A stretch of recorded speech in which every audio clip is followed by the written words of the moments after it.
Hello everyone, I am Arun Supramanian. It's a pleasure to be here at Conf42 to talk about one of the most urgent and timely topics in tech today, ethical data engineering. As AI systems increasingly influence our daily lives, the decisions we make as data engineers have deep societal impacts. My talk today will explore how we can design and operate data systems that respect privacy, eliminate bias, and uphold fairness. We are going to explore real world case studies and dive into practical techniques with the goal of leaving you with tools and insights you can bring back to your teams and think about this as a blueprint for ethical, scalable data systems that actually work in practice. We are living in an era of exponential data growth. By 2025, we expect to hit 175 zettabytes globally. That's a five-fold increase since 2018. But more data doesn't just mean better insights. It also means greater risk.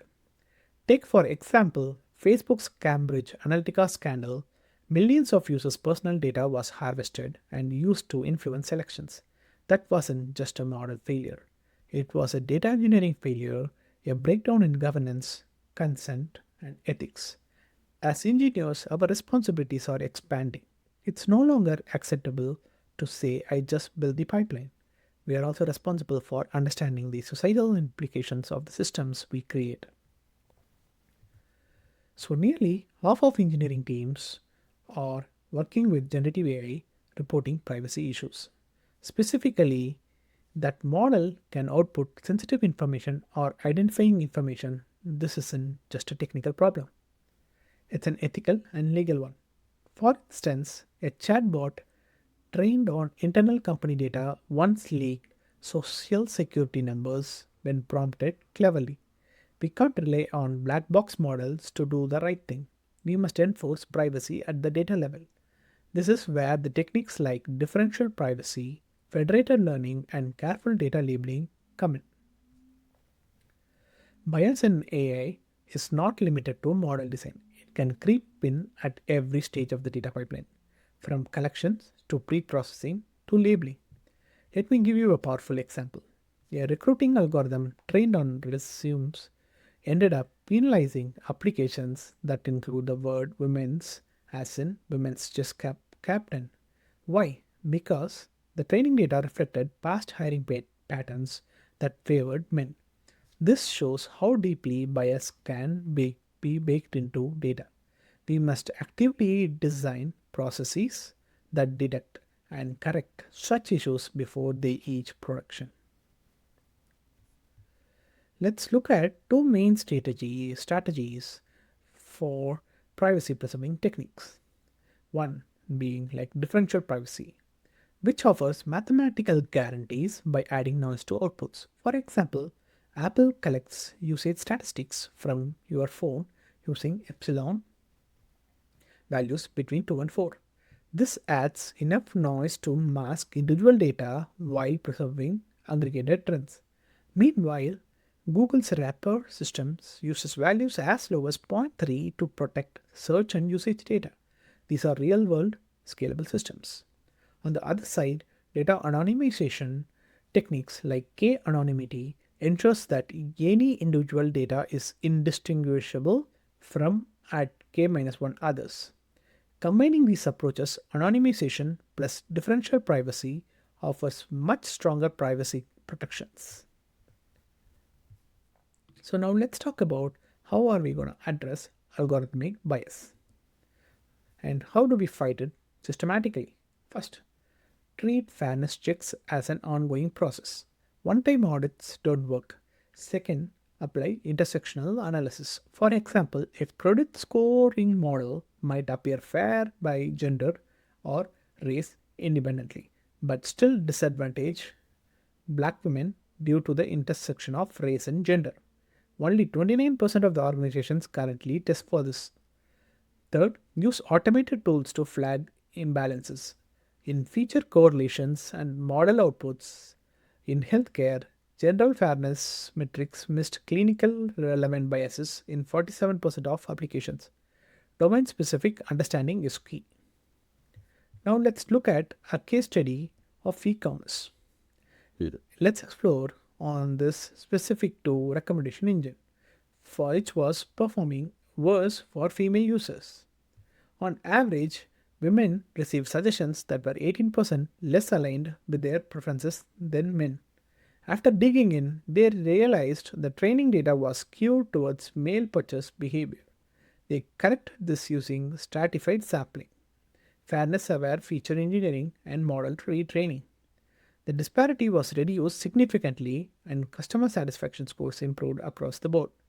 This illustrates how even seemingly neutral systems like recommendation engines can reflect, reinforce bias if we aren't careful. And let's go through the case study of healthcare, arguably the most sensitive domain for data ethics. Predictive analytics model designed to forecast hospital readmissions was underperforming for non-white patients. The root cause? Underrepresentation in the training data. The team redesigned their data collection pipeline, implemented targeted outreach and stratified sampling. Non-white representation rose from 24.7% to 49%.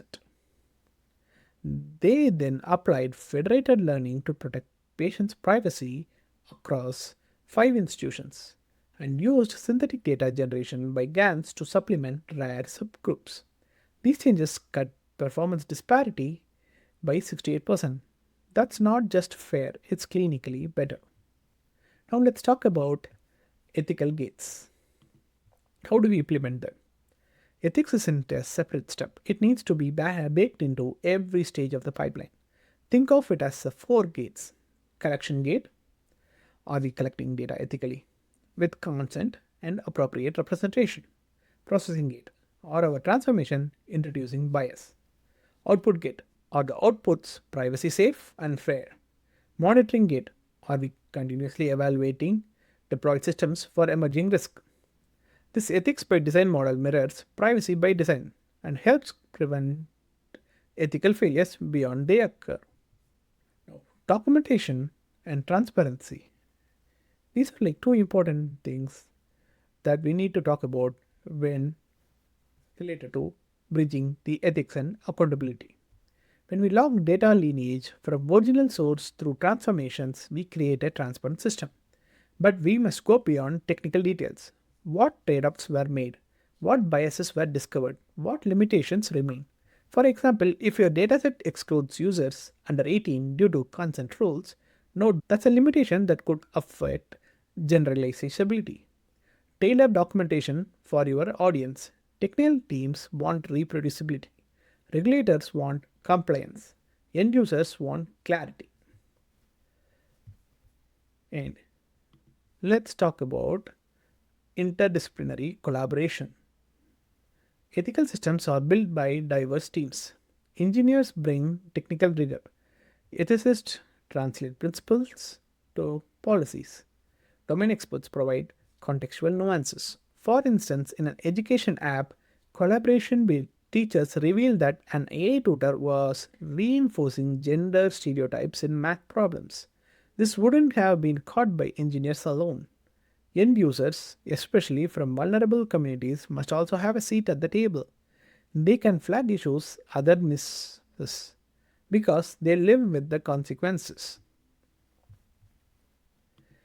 And let's talk about how are we planning to automate this whole ethical checks, because manual checks are not scalable. We need an automated system that assesses beneficence. Does the system produce net positive impact? Non-maleficence: does it avoid harm? Autonomy: are users are in control? Justice: are outcomes fair across groups? Explicability: can we explain decisions? Tools like IBM AI Fairness 360 and Microsoft's Fairlane offer promising capabilities, but they are not silver bullets. We must ensure they are aligned with real-world values and validated in production settings, not just test suites. Now let's talk about regulations. Regulations like GDPR, HIPAA, and UUA Act are forcing companies to treat ethics as a compliance issue. But the best companies go further. They embed governance by design, build pipelines that are flexible enough to adapt to future rules. They maintain audit trails that demonstrate what decisions were made and why. And most importantly, they foster a culture where ethics is part of engineering, not an afterthought imposed by legal teams. To wrap up, ethical data engineering is about more than avoiding risk. It's about trust. It's about designing systems that are not just technically sound but socially responsible. With privacy preserving tools, fairness frameworks, rigorous documentation, and interdisciplinary collaboration, we can build data infrastructure that earns and deserves the trust of users and regulators alike. Thank you for your time. I look forward to your questions and conversation.